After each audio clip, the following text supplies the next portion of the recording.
골로새서의 서러운 부분은 1장 14절까지인데 이 서론에는 문안 인사와 감사와 기도가 담겨 있습니다. 오늘 본문은 골로새 교인들을 위한 바울의 기도입니다. 기도는 배워야 됩니다. 배우지 않으면 제대로 기도할 수 없습니다. 우리나라 교회는 기도는 많이 하지만 육체를 위한 기도가 아주 많습니다. 그러므로 우리는 성경적인 기도를 배울 필요가 있습니다. 사도 바울은 골로새 교인을 위해 어떻게 기도하고 있습니까? 크게 두 가지를 기도하고 있습니다. 첫 번째는 하나님의 뜻을 아는 것으로 채워달라고 기도했습니다. 하나님의 뜻을 아는 것으로 채우게 하시고, 두 번째는 주께 합당하게 행하게 해달라고 기도했습니다. 주께 합당하게 행하여 범사에 기쁘시게 하고, 그러니까 바울은 골로새 교인들을 위해서 바른 지식과 바른 기도를 위해 기도한 것입니다. 이것이 올바른 기도입니다. 바른 지식과 바른 삶은 불과 분리의 관계에 있습니다. 바르게 알아야 바르게 살 수 있습니다. 바르게 알지 못하는데 어떻게 바르게 살겠습니까? 물론 바르게 알아도 바르게 살지 못하는 경우도 있습니다. 하지만 일단 바르게 알아야만 바르게 사는 것이 가능합니다. 성경적 관점에서 바르게 아는 것은 바르게 사는 것을 의미합니다. 지식과 삶은 분리되지 않습니다. 아는데 못한다는 것은 죄에 대한 패배를 가리킵니다. 패배의 주의에서 나온 탄식인 것이죠. 우리가 바르게 알면 어떤 형태로든 우리 삶으로 묻어나게 되어 있습니다. 바르게 아는 것은 곧 바르게 믿는 것이고, 바르게 믿을 때 바르게 살 수 있습니다. 그러므로 바르게 아는 것은 결국 바르게 사는 것으로 귀결됩니다. 그래서 성경에서 바른 지식과 바른 삶은 서로 붙어 있습니다. 성경은 단지 정보를 전달하는 책이 아니라 우리 인격을 변화시키는 책이기 때문에 말씀을 알면 반드시 삶이 변화되게 되어 있습니다. 바울의 첫 번째 기도는 하나님의 뜻을 아는 지식을 달라는 것입니다.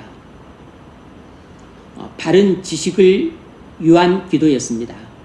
9절, 모든 신령한 지혜와 총명에 하나님의 뜻을 아는 것으로 채우게 하시고, 모든 신령한 지혜와 총명에 하나님의 뜻을 아는 것으로 채워달라고 기도했습니다.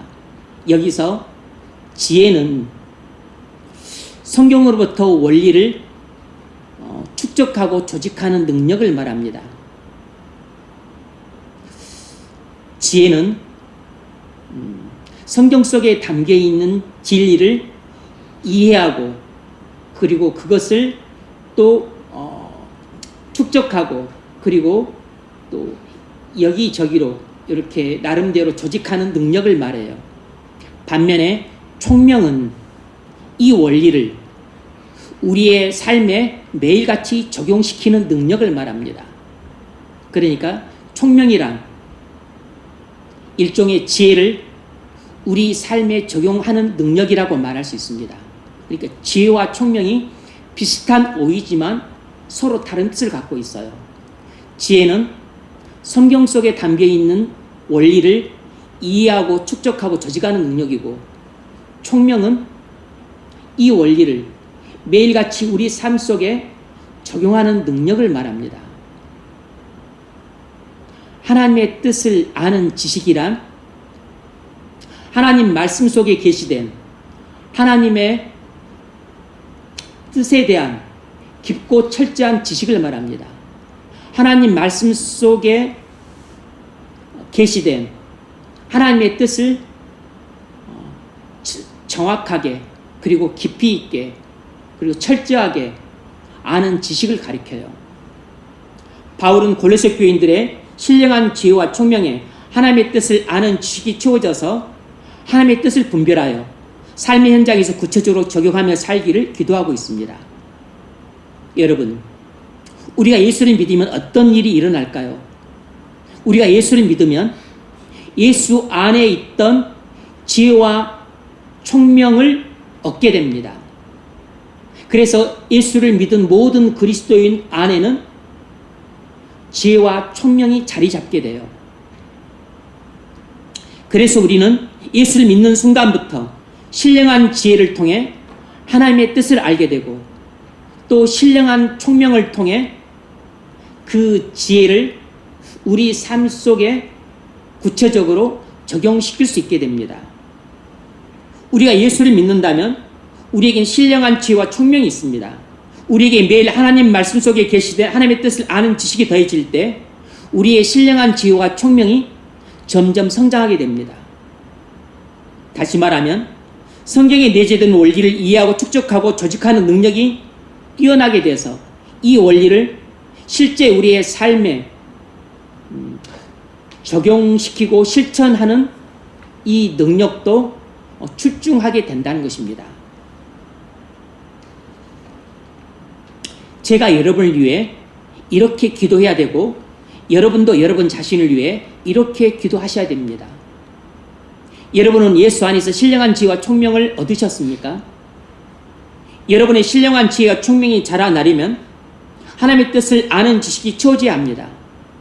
그러려면 하나님 말씀 속에 계시된 하나님의 뜻을 깊고 철저하게 알아가야 됩니다. 어떻게 알아갈 수 있죠? 맨 먼저는 예배 시간에 듣는 설교를 통해서 하나님 말씀 속에 계시된 하나님의 뜻을 깊고 철저하게 알아갈 수 있습니다. 두 번째는 성경 묵상을 통해서입니다. 여러분이 매일 성경 묵상을 통해서 성경 묵상을 하면 하나님 말씀 속에 계시된 하나님의 뜻을 깊고 넓게 알아갈 수 있죠. 세 번째는 경건서적을 통해서입니다. 여러분이 경건서적을 꾸준히 읽으면 하나님 말씀 속에 계시된 하나님의 뜻을 깊이 있게 알아갈 수 있습니다.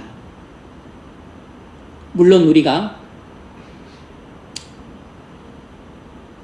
묵상이나 또 경건서적을 통해서 하나님의 뜻을 아는데 오류가 발생할 수 있지만 성령님의 지도와 교회의 가르침을 통해서 바로 잡아갈 수 있습니다. 하나님은 이 신령한 지혜와 총명을 일부에게만 주시지 않고 모든 성도에게 주셨습니다. 따라서 자기들만 특별한 지식을 갖고 있다고 주장했던 영지주의자들의 주장이 이단이라는 것을 알 수 있죠. 신천지도 자기들만 올바르게 예수를 믿고 참된 신앙을 갖고 있다고 주장합니다. 통일교도 그렇죠.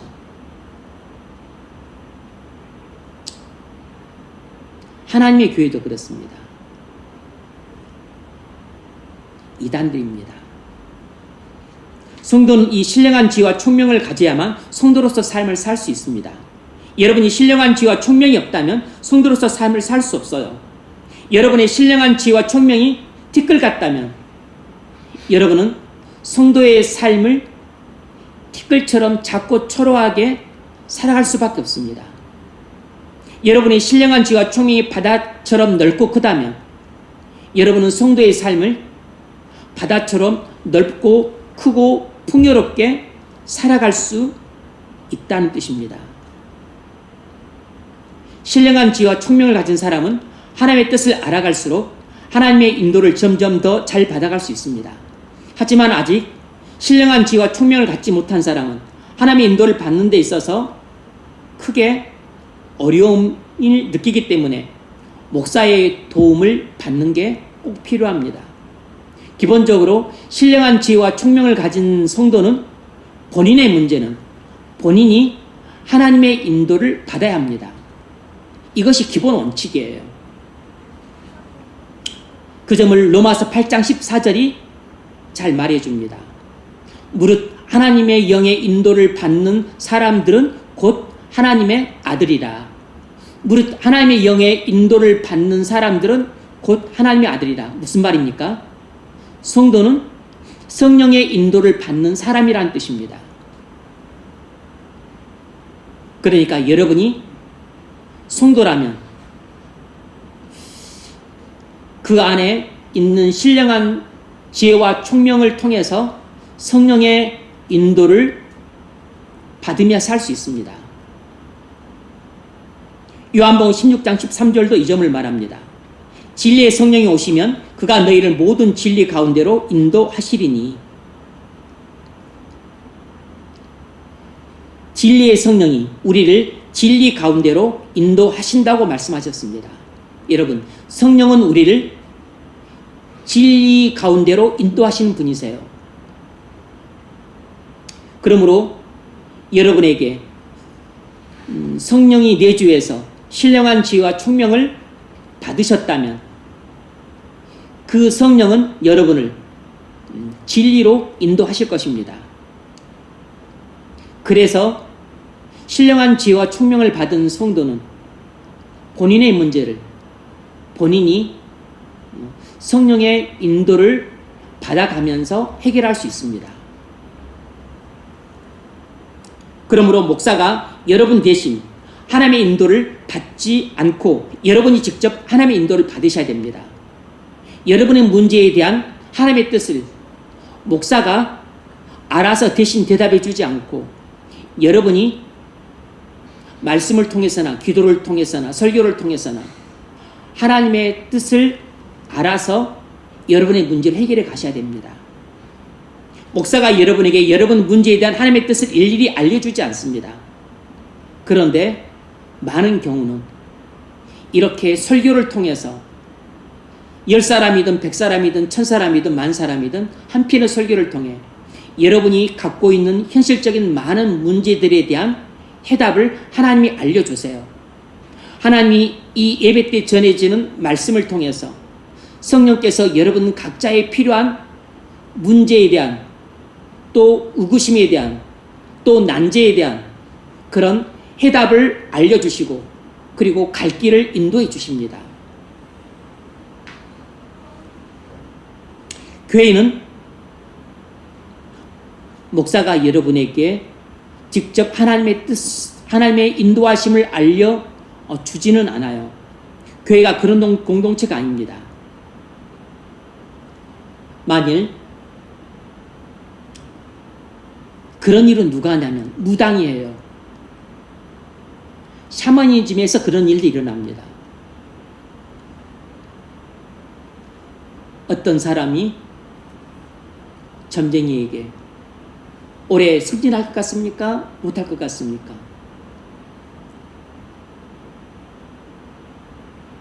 승진 못할 것 같다. 그럼 승진하려면 어떻게 해야 됩니까? 구슬해야 된다. 승진 대상 경쟁자들이 낙오할 수 있도록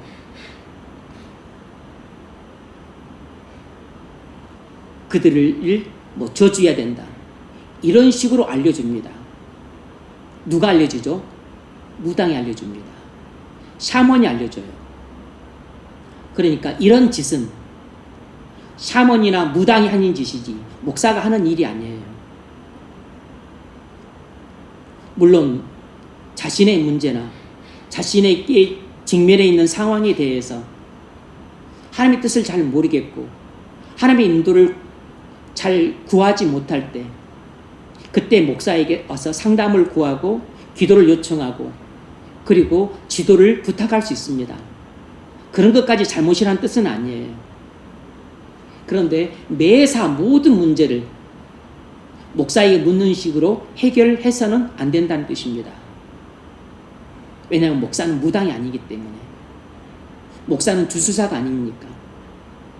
목사는 구술을 해서 여러분들에게 점지해 주는 사람이 아니기 때문입니다.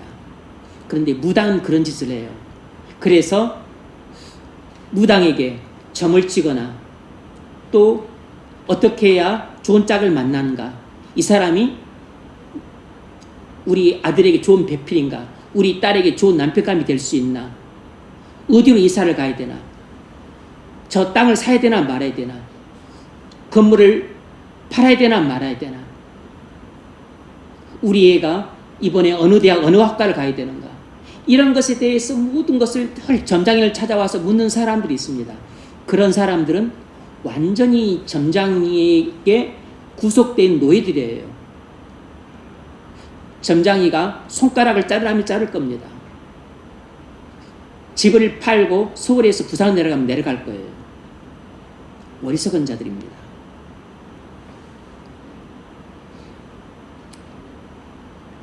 만약 여러분이 교회를 다니는데 목사가 매사를 여러분에게 그렇게 한다면 그건 목사가 아니고 무당입니다.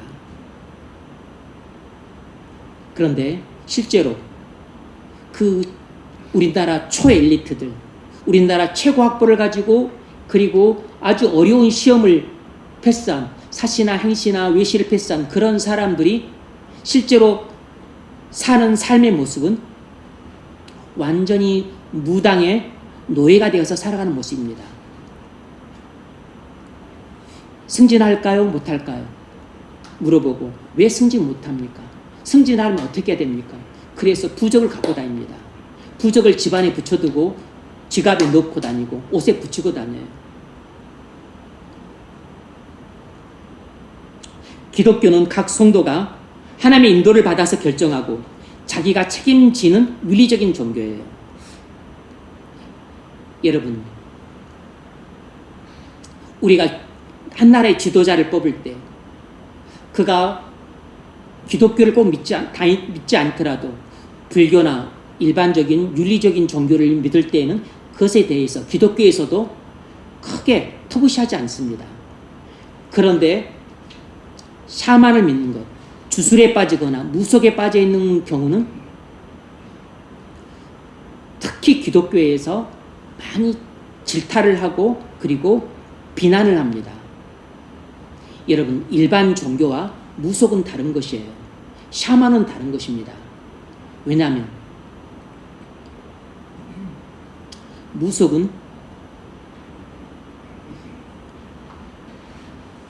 계명이 없어요. 기독교에도 계명이 있고 불교에도 계명이 있고 이슬람교에도 계명이 있고 혹 힌두교에도 계명이 있습니다. 그래서 다 나름대로는 윤리적인 종교예요. 그래서 해야 될 것이 있고 하지 말아야 될 것이 있습니다. 그들의 신이 하라는 게 있고 하지 말라는 게 있어요. 그런데 그것이 대체적으로 세상의 도덕적인 기준과 부합을 해요. 그래서 윤리적인 종교라고 부르는 것입니다. 그런데 무속은 계명이 없어요. 마치 이것은 뭐와 같냐면 바알 신앙과 같은 것입니다. 바알 종교는 계명이 없습니다. 무조건 바알에게 공양만 드리면 바알은 자신이 원하는 것을 들어줍니다. 이것이 꼭 무속과 같은 것이에요. 여러분, 무당이 찾아온 사람에게 너는 이것 윤리와 도덕을 따라서 가르치고 지시하겠습니까? 아닙니다.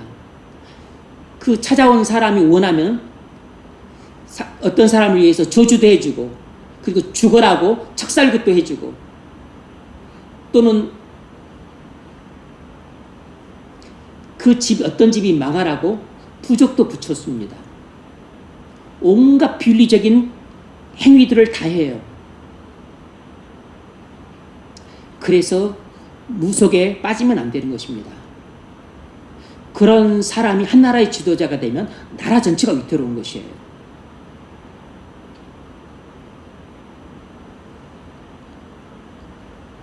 하지만 여러분 인생의 향방을 가름할 인생의 중대사를 결정할 때는 목사와 꼭 상의하십시오. 여러분 인생의 중대사를 신중하게 결정해야 되기 때문에 그렇습니다. 또 여러분의 중대사가 교회에 큰 영향을 미치기 때문이에요. 뿐만 아니라 여러분이 신령한 지혜와 총명을 가졌더라도 하나님의 뜻을 넘겨짚는 실수를 자주 하기 때문입니다. 그래서 여러분의 직장 문제나 결혼 문제나 이사 문제나 교회 문제나 자녀 교육 문제는 여러분이 결정하기 전에 목사와 꼭 상의하시기 바랍니다. 그것이 여러분이 경솔하게 하나님의 뜻을 오해하는 실수를 막고 하나님의 인도를 잘못 분별하는 오류를 막는 마지막 보루와 같은 역할을 합니다. 무당처럼 여러분을 구속시키기 위해서가 아니에요. 목사는 여러분을 구속시키지 않습니다. 우리는 다 그리스도 안에서 자유를 갖고 있어요. 성도는 무릇 성령의 인도를 받아 말씀을 따라 하나님의 뜻을 분별하고 그리고 각기 순종하시면 됩니다. 그게 기본 원칙이에요. 하지만 인생의 중대사를 결정할 때만큼은 실수를 방지하고 오류를 예방하기 위해서 목사와 상의하라는 것입니다. 그렇다고 해서 목사가 이렇게 하라 저렇게 하라 그렇게 지시는 안 합니다. 여러분의 선택이 혹시 바운더리를 넘어서지는 않았는지, 혹시 잘못 분별하지는 않았는지, 혹시 큰 오류를 범하지는 않았는지, 하나님 말씀에 명백히 위배됨에도 불구하고 또 어거지를 피우는 것은 아닌지 그런 것을 점검해 주는 것입니다. 하지만 대부분은 인생의 중대사를 결정할 때 자기 마음대로 하고 싶어서 본인이 다 결정하고 추 통보를 합니다. 나쁜 사람이에요. 아니면 본인의 판단을 과신해서 본인이 다 결정하고 말도 안 하는 경우도 있습니다. 이건 더 심한 경우입니다. 신령한 지혜와 총명을 가진 성도라도 하나님의 뜻을 분별하는 것은 쉬운 일이 아닙니다. 하물며 신령한 지혜와 총명을 갖지 못한 사람의 경우라면 더욱 쉬운 일이 아니에요. 교만하고 어리석기 때문에 벌어지는 일들입니다. 겸손해야 됩니다. 그런데 겸손하기가 어려워요.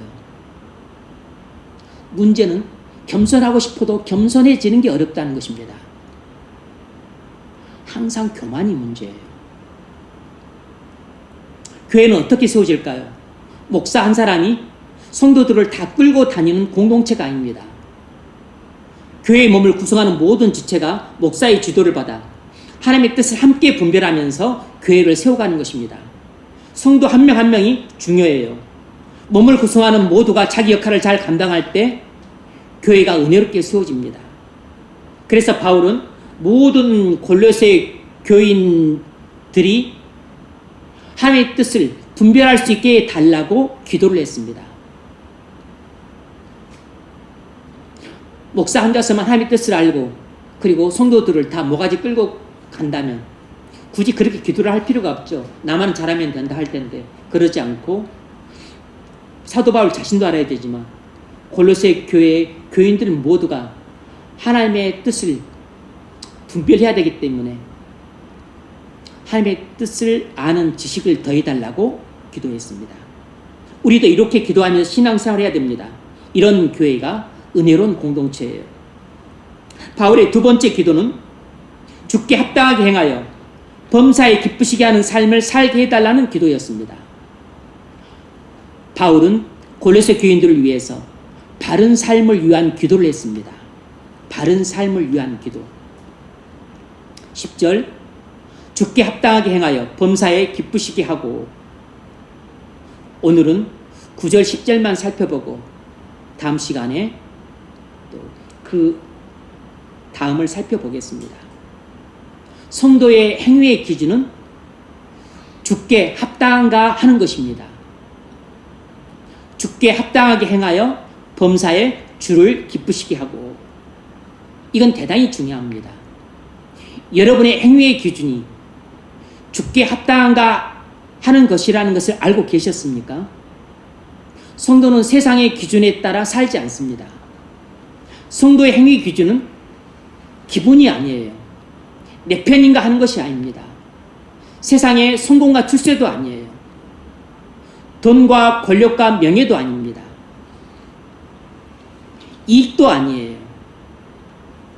우리 행위의 기준은 주님께 합당한가 하는 것입니다. 주님 말씀에 부합한가 하는 것이 우리의 행위 규정입니다. 쉽게 말하면 우리의 행위 규정은 성령께서 말씀으로 인도하시는가 하는 것이에요. 성령께서 말씀으로 인도하시는 것이 우리의 행위 규정입니다. 사도행전 8장을 보면 빌립과 에디오피아 넷이 이야기가 나옵니다. 성령께서 빌립에게 말씀하셨어요. 사도행전 8장 26절, 일어나서 남쪽으로 향하여 예루살렘에서 가사로 내려가는 길까지 가라 하니 그 길은 광야라. 성령은 빌립 집사에게 이유를 말하지 않고 다짜고짜 가사 광야로 가라고 명령했습니다. 그래서 이유도 모른 채 가사 광야로 갔더니 거기에 떡하니 에디오피아 내시가 마차를 타고 가고 있는 것을 발견했습니다. 또 성령께서 빌립 집사에게 말했어요. 가까이 그 병거로 다가가라. 다가갔더니 아니나 다를까 내시가 이사야서를 읽는데 이해를 못하고 쩔쩔매고 있어요. 그래서 성령의 인도를 따라 빌립 집사가 읽는 것을 깨닫느냐? 가르쳐준 이가 없으니 어찌 깨달으리요? 내가 가르쳐주마 하면서 예수님이 하나님의 아들 그리스도시라고 복음을 전했습니다. 그 복음을 듣고 에디오피아 내시가 믿고 세례를 받았어요. 빌립의 행위 기준이 무엇이었습니까? 성령께서 말씀으로 인도하시는가 하는 것이었습니다. 그래서 빌립은 주께 합당하게 행하여 주를 기쁘시게 했습니다. 이런 사람은 계속해서 성령의 인도를 받게 됩니다. 빌립은 성령의 인도를 받아 호련히 떠나갔어요. 여러분의 행위 기준도 성령께서 말씀으로 인도하시느냐 하는 것입니까? 그렇다면 여러분은 성령의 인도를 따라 거친 광야길도 믿음으로 걸어가서 예비하신 영혼을 만나 복음을 전해 구원할 수 있습니다. 여러분이 신령한 지혜와 총명으로 하나님의 뜻을 알아감으로써 성령께서 말씀으로 인도하심을 따라 행할 때 하나님을 기쁘시게 하는 삶을 살 수 있습니다. 사도행전 16장에는 바울의 마케도니아 환상 이야기가 나옵니다. 바울은 아시아에서 복음을 전하려 했지만 성령께서 그 길을 막으셨어요. 이후 바울은 마케도니아 사람의 환상을 보고 성령의 인도하심을 따라 마케도니아로 가서 복음을 전했습니다. 이 결정은 유럽 선교의 중요한 전환점이 돼요. 바울의 행위 기준이 무엇이었습니까? 성령께서 말씀으로 인도하시는 것이었습니다. 이것이 주께 합당하게 행하여 주를 기쁘시게 하는 것이에요. 우리의 행위 기준이 무엇인가를 분명하게 모르면 우리는 교회를 오래 다녔어도 내 기분이 유쾌한가 불쾌한가가 내 행위의 기준이 됩니다. 내게 이익이 되는가 손해가 되는가 이것이 내 행위의 기준이 될 때가 많아요. 이 사람이 내 편인가 아니면 내 편이 아닌가, 내가 좋아하는가 싫어하는가 이것이 내 행위의 기준이 될 때가 많습니다. 잘못된 행위의 기준인 거죠.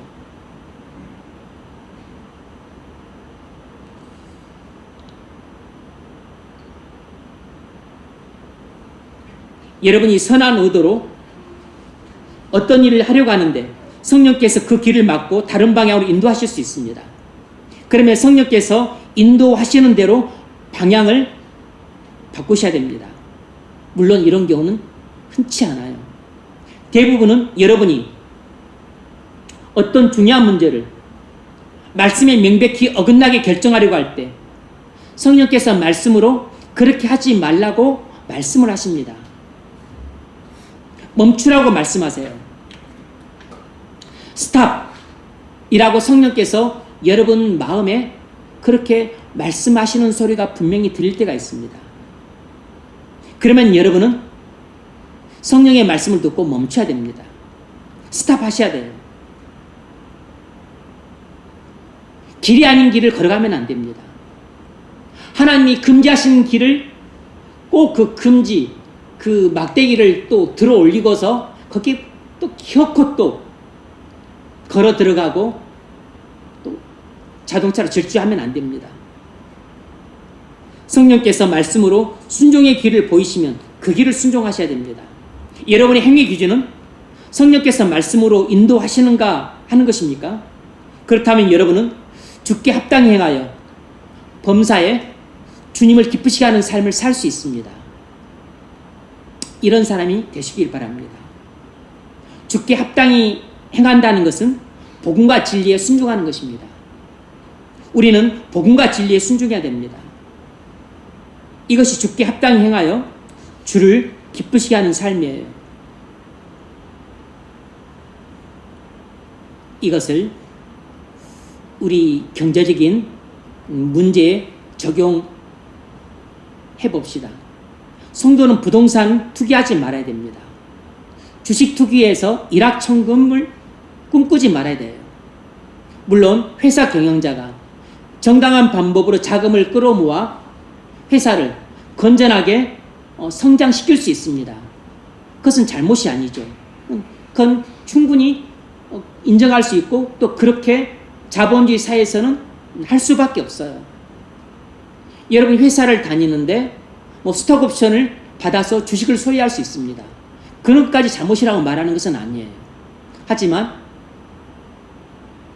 단기간에 주식 매매나 펀드나 아니면 또 코인이나 아니면 선물, 투자 이런 것을 해서 수익을 극대화하려는 것은 성경이 그만 불로소득을 추구하는 행위입니다. 이런 것은 잘못이죠. 그렇게 벌더라도 헌금 많이 하고 잘 쓰면 되지 이렇게 말해서는 안 됩니다. 왜냐하면 성도 행위 기준은 현실적인 실용주의가 아니기 때문이에요. 실용주의적 관점을 가진 사람들은 이렇게 생각하고 그렇게 행동할 수도 있습니다. 그런데 그건 본인의 생각이고 본인이 틀린 것이에요. 성도의 행위 기준은 실용주의가 아니고 주께 합당한가 하는 것입니다. 주님이 그렇게 말씀하셨는가 하는 것이에요. 성령께서 그렇게 인도하시더나 하는 것입니다. 우리는 주께 합당한 행동인가를 기준으로 결정해야 됩니다. 성도는 세상이 지혜라고 여기는 기준을 따라 결정하지 않습니다. 저는 훌륭한 목사님이 말씀하실 때마다 세상적인 지혜를 기준으로 삼고 말씀하시는 것을 자주 들었습니다. 속으로 경악했어요. 세상적인 지혜는 성도의 행위 기준이 절대로 될 수 없습니다. 여러분의 부모님이나 주변 사람들이 여러분이 하는 것을 보고서 세상적인 의미에 지혜롭다고 말하면 그건 좀 위험합니다. 많은 경우 우리가 성도다운 삶을 살 때는 세상적인 지혜의 관점에서 볼 때는 어리석게 보입니다. 조금 미련하게 보여요. 그것이 고린도 전서의 가르침이잖아요. 하나님의 뜻대로 행할 때는 하나님을 믿지 않는 세상 사람들 눈에는 미련하게 보이는 것입니다. 그래서 십자가가 세상 사람들 눈에는 미련하게 보이는 것이에요. 그러나 하나님을 믿는 우리에게는 하나님의 지혜고 하나님의 능력이라고 했습니다.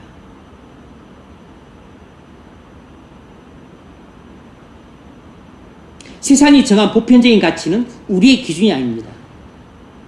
그래서 민주주의가 우리의 기준이 아니에요. 자본주의가 우리의 기준이 아닙니다. 인권이 우리의 기준이 아니에요. 자유와 평등이 우리의 기준이 아닙니다.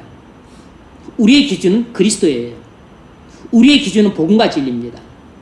우리의 기준은 자기 부인과 자기 십자가를 지는 것입니다. 여러분이 건물주나 집주인이 된다면 시세보다 높은 세를 받지 않도록 하시기 바랍니다.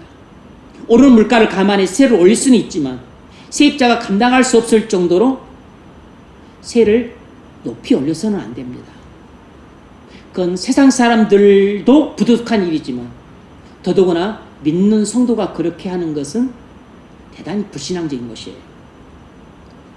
세입자가 세를 감당하지 못하면 내쫓고 감당할 수 있는 사람을 찾는 것은 탐욕주의, 자본주의 사회에서 흔히 있는 일이지만 성도는 이렇게 해서는 안 됩니다. 세상 사람이 다 그렇게 살아도 여러분은 죽게 합당하지 않으면 결코 그렇게 살면 안 됩니다. 상대가 감당할 수 있을 만큼 배려하면서 여러분도 살아야 되고 세입자도 함께 더불어 살아야 돼요. 이것이 죽게 합당한 행위입니다. 이것이 우리가 그렇게 자주 말하는 이웃사랑이에요. 이웃을 내 자신처럼 사랑하는 것입니다. 구약성경을 보면 하나님은 50년마다 희년을 선포해서 모든 토지를 원소유자에게 되돌려주게 하셨고 또 종된 자를 해방시켜 주셨어요. 왜 그렇게 하셨을까요?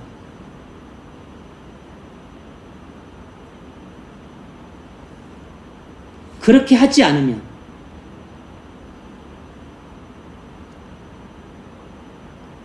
자기 땅을 갖고 그리고 다른 사람의 땅을 계속해서 이렇게 차지한 사람은 결국 자본가가 됩니다. 엄청난 자본가가 되어서 이 자본가는 이 자본을 가지고 더욱더 많은 돈을 벌게 되고 그리고 땅을 빼앗긴 사람들은 이런 자본가들의 노예가 되고 노동자가 되어서 피땀 흘려 일을 해도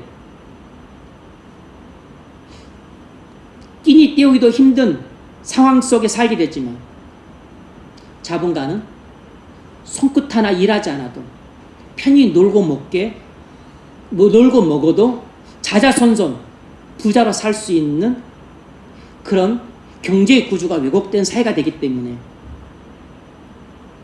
하나님이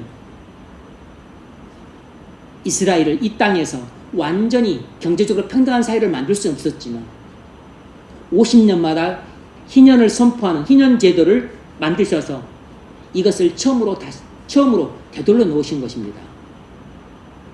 그래서 이 구약성경에 나오는 희년 제도는 놀라운 제도예요.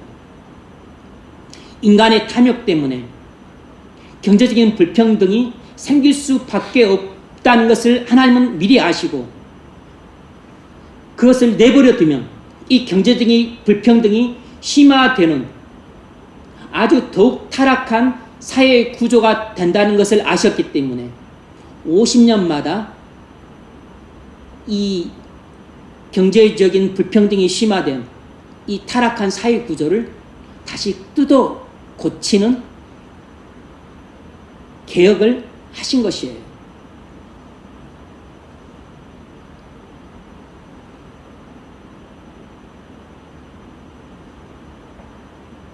이것을 학문적으로 입증한 사람이 프랑스의 경제학자 토마 피케티입니다. 그는 자본과 이데올로기라는 책에서 250년 동안 미국, 영국, 중국, 프랑스, 독일 세계 유수한 여러 나라의 그 경제적인 불평등을 250년 가까이 18세기부터 20세기까지 그것을 수십 명의 학자들이 연구해서 발견한 것 중에 하나가 뭐냐면 수십 년간의 수백 년간의 그 통계를 내보니까 자본소득 증가율이 노동소득 증가율보다 평균적으로 3% 이상 높다는 것입니다. 3, 4%. 자본소득 증가율은 4, 5%인데 노동소득 증가율은 1, 2%라는 것이에요. 이건 증가율이 그런 것입니다. 그러니까 계속해서 이런 사회로 가게 되면 그런데 이 증가율이 20세기에 들어와서 21세기에 들어와서 그 증가율이 폭이 더 커지더라는 것이에요. 그러니까 이 차이를 그냥 내버려 두면 빈부격차가 점점 더 극심해지고 부자와 가난한 자의 이 양극화가 더욱 심화될 수밖에 없는 사회 구조가 되어가고 경제적 불평등이 심화되어가는 사회가 되어간다는 것입니다. 그래서 하나님은 50년이 지나면 차지한 땅을 원소유자에게 되돌려 주도록 희년 제도를 만드신 것이에요. 그냥 내버려두면 땅을 많이 차지한 자본가와 땅을 잃은 노동자가 고착될 뿐만 아니라 자본가 아들이 계속 상속을 받고 땅을 잃어버린 노동자는 그 가난을 또 그 아들이 대물림 받기 때문에 계속 대물림이 되는 것입니다. 부가 대물림되고 가난이 대물림되는 것이에요. 그래서 자본소득 증가율이 노동소득 증가율보다 항상 높기 때문에 이스라엘의 빈부격차가 심화될 것을 우려하셨어요. 그래서 하나님은 빈부격차와 계급 갈등과 경제적 불평등을 방치해서는 안 되겠기에 이를 제도적으로 막기 위해 희년 제도를 만드신 것입니다.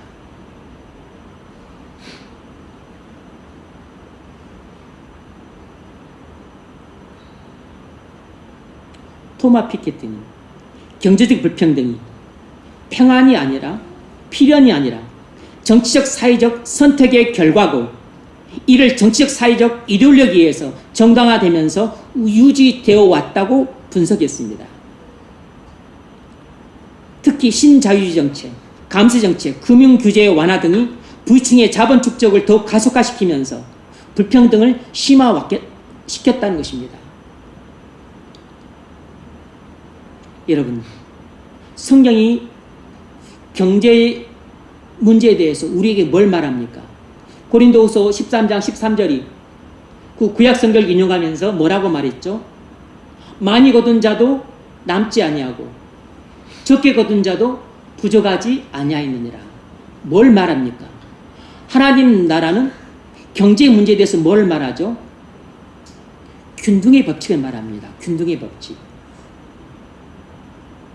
지상에 구현된 하나님 나라인 이스라엘에 하나님이 건설하고자 하셨던 하나님 나라는 완전히 경제적으로 평등한 나라는 아니었지만 많이 거둔 자도 부하지 않고 많이 거둔 자도 남지 않고 적게 거둔 자도 모자라지 않는 이렇게 경제적으로 균등한 사회를 건설하고자 하셨던 것이에요.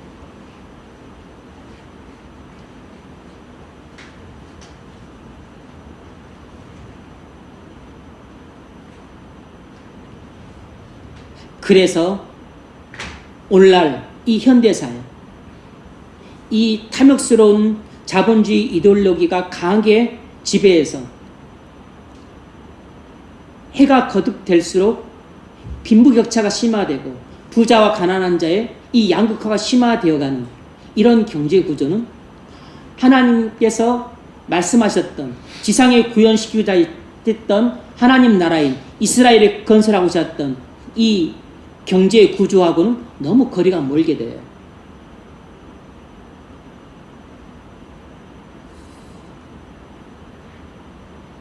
불평등은 자연스럽게 형성된 것이 아니라 특정한 정책적 선택의 결과이기 때문에 이를 해결하기 위해서는 강력한 정책적 개입이 필요하다고 토마 피케티는 주장했습니다. 그가 제시한 해결책은 크게 세 가지예요.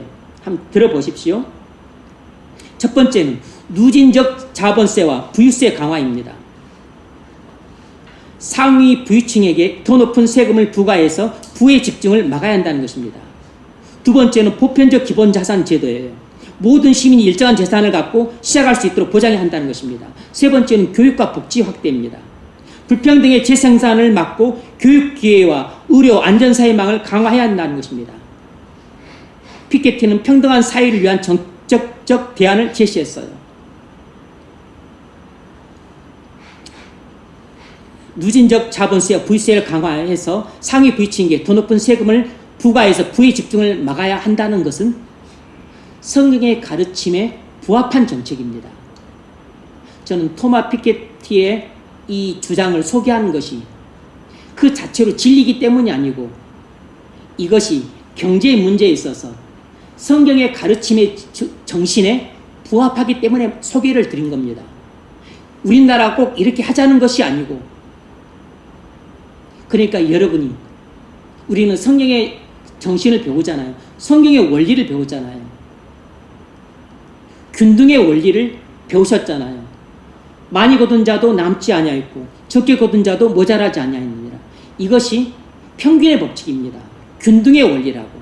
이것이 하나님께서 이 땅에서 세우가셨던 하나님 나라에서 지배적인 경제 원리가 되게 하셨던 것이에요. 그래서 이것이 50년 동안 내버려두면 이것이 또 안 되고 깨져버리니까 50년마다 이걸 뒤집었던 것입니다. 그래서 50년마다 이 원리가 지배될 수 있도록 이 제도를, 인연 제도를 창안하신 것이에요. 그러니까 이 성경의 원리에 부합한 그런 오늘날 시대에 나라에서의 조세 정책이 무엇인가를 여러분이 알고 있어야 된다는 뜻입니다. 그래서 어떤 정권이 감세 정책을 쓴다, 부자 감세를 한다, 금융 규제 완화를 한다,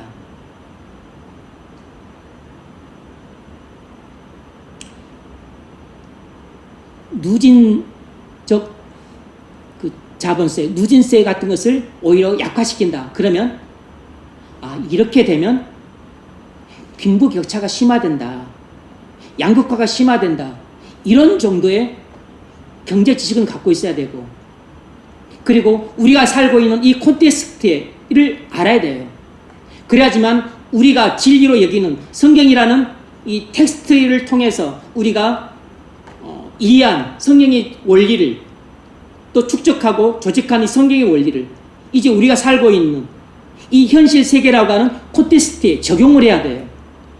적용을 하려 그러면 뭘 알아야 되냐면 텍스트인 성경에 담겨있는 영적인 원리도 알아야 되지만 무엇도 알아야 되냐면 우리가 실제 몸을 담고 살고 있는 콘텍스트인 이 현실 세계도 알아야 됩니다.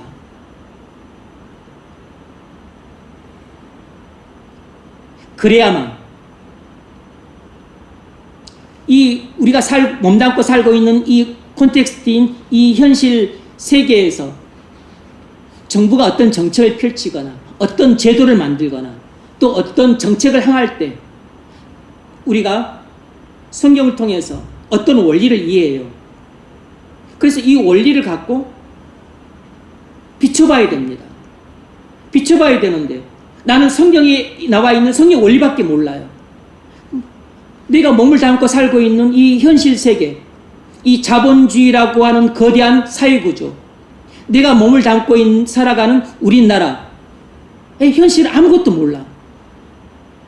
그러면 이 성경의 원리를 우리 삶 속에 온전히 적용할 수가 없습니다.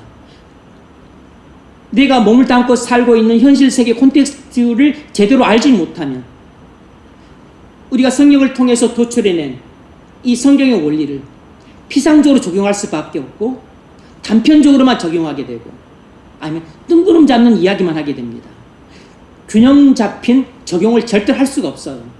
균형 잡힌 적용을 하려면 텍스트인 성경에 담겨있는 영적인 원리를 먼저 알아야 되고 그 다음으로는 내가 몸을 담고 실제로 살아가고 있는 이 자본주의라고 하는 거대한 사회 구조에 대한 이해와 내가 실제로 몸을 담고 내 조국으로 살아가고 있는 우리나라의 역사적인 질곡으로 인한 이 구조적인 문제와 그리고 폐단들을 바르게 알고 있어야 됩니다. 그래야만 텍스트를 콘텍스트에 올바르게 적용할 수 있는 것이에요.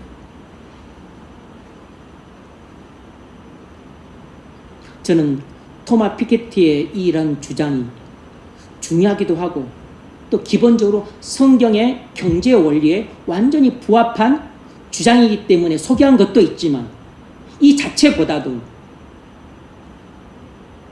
어떻게 성경의 원리를 우리의 삶에 구체적이고 실제적으로 적용시킬 것인가 하는 예시를 들어주기 위해서 말씀을 드린 겁니다.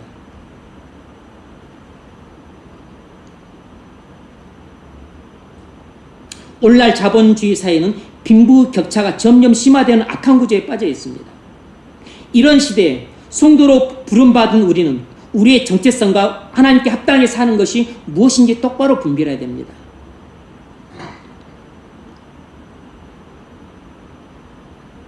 그래서 나라에서 누진적인 자본세를 도입한다. 부유세를 강화한다.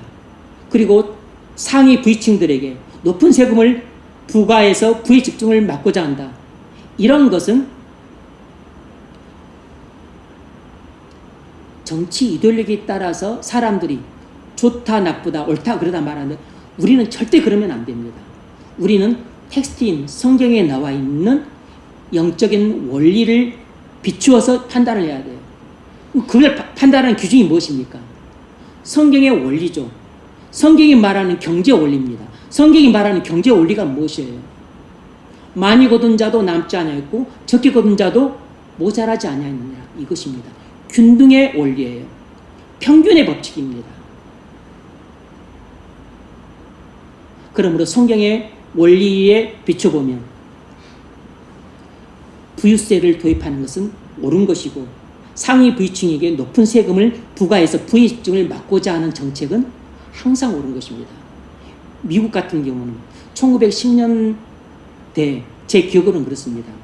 심지어는 최고 세율이 90%에 이르렀어요. 그런데 그들이 말하기를 우리나라가 공산주의 국가냐? 어떻게 최고 세율이 90%나 되냐?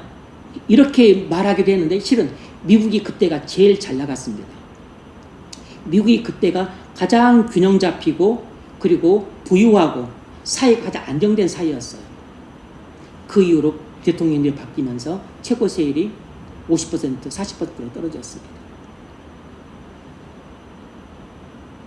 우리는 하나님 나라의 국민으로서 합당하게 살고 동시에 대한민국 국민으로서도 합당하게 살아야 됩니다. 그러려면 가장 중요한 것은 신령한 지혜와 총명에 하나님의 뜻을 아는 지식이 더해져야 돼요. 그 다음으로는 주께 합당히 행하여 주를 기쁘시게 하는 삶을 살아야 됩니다. 우리가 주께 합당히 행하여 주를 기쁘시게 하는 삶을 살려면 성경의 진리를 알아야 될 뿐만 아니라 이 시대를 분별할 줄도 알아야 됩니다. 총명은 성경의 원리를 우리 삶에 적용하는 능력이에요. 성경의 원리를 우리 현실에 맞게 적용하려면 우리가 사는 시대와 나라에 대한 정확하고 깊고 철저한 이해와 지식이 있어야 됩니다. 그래서 우리가 몸담고 사는 이 자본주의 사회의 병폐와 우리나라 역사의 질곡에서 나오는 구조적인 문제와 폐단들을 바르게 알아야 돼요. 그래야 우리가 성도로서 어떻게 행동할 것인지, 내가 대한민국 국민으로서 어떻게 투표할 것인지, 내가 정치인으로서 어떻게 정책을 위반할 것인지, 내가 공무원으로서 어떻게 행정을 펼 것인지, 내가 교사로서 학생들을 어떻게 가르칠 것인지를 바르게 결정할 수 있습니다.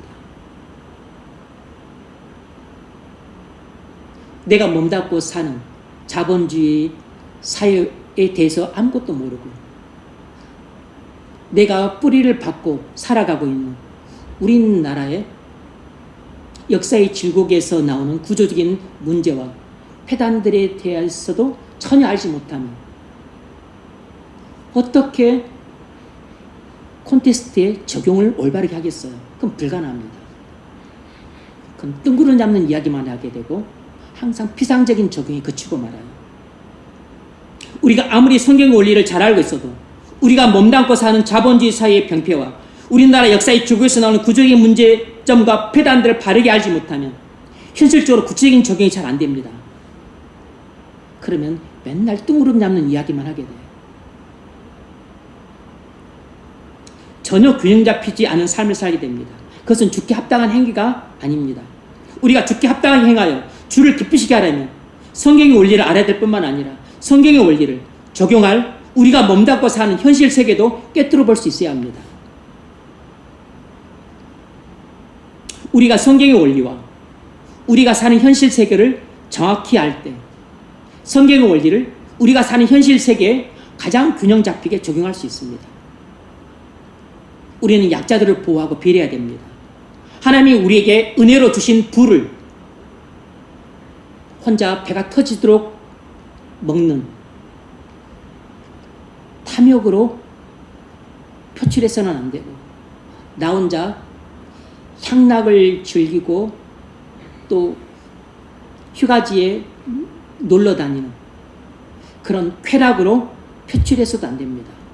우리는 하나님께서 우리에게 은혜로 주신 부를 반드시 사람들을 살린 데 써야 됩니다. 약자들을 섬기고 나누고 돕는 데 쓰셔야 돼요. 이런 삶이 주께 합당히 행하여 주를 기쁘시게 하는 삶입니다. 말씀을 맺겠습니다. 여러분, 사도 바울은 골리서 교인들을 위해 크게 두 가지를 기도했습니다. 하나는 바른 지식을 위해 기도했어요. 신령한 지혜와 총명에 하나님의 뜻을 아는 지식을 더해달라고 기도했습니다. 두 번째는 바른 삶을 위해 기도했습니다. 주께 합당히 행하여 범사에 하나님을 기쁘시게 하는 삶을 살게 해달라고 기도했어요.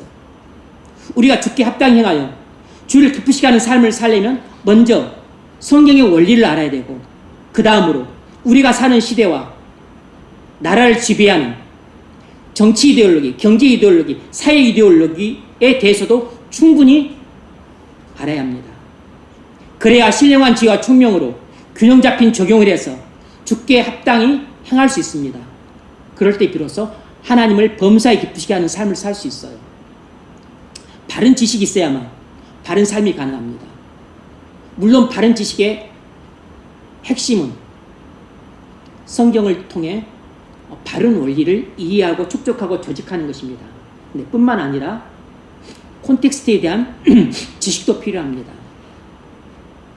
성경, 텍스트에 대한 지식도 필요하지만 우리가 사는 세계, 콘텍스트에 대한 지식도 필요해요. 이 바른 지식이 있을 때 비로소 우리가 성도로서 바른 삶을 살 수 있어요.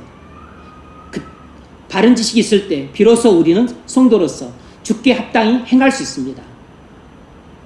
바른 지식으로 바른 삶을 살 때 그것이 바로 주님을 범사에 기쁘시게 하는 삶이에요. 그것이 주님을 범사에 영화롭게 하는 삶입니다. 바로 제가 여러분을 위해 이렇게 기도합니다. 여러분도 여러분 자신을 위해 이렇게 기도하세요. 자녀들을 위해, 여러분이 지도하는 학생을 위해 이렇게 기도하세요. 거룩한 주일 아침 주님 앞에 나온 모든 권속들이 신령한 지혜와 총명으로 주께 합당히 행해서 범사의 주를 기쁘시게 하는 삶을 살 수 있게 되기를 주의 이름으로 축원합니다.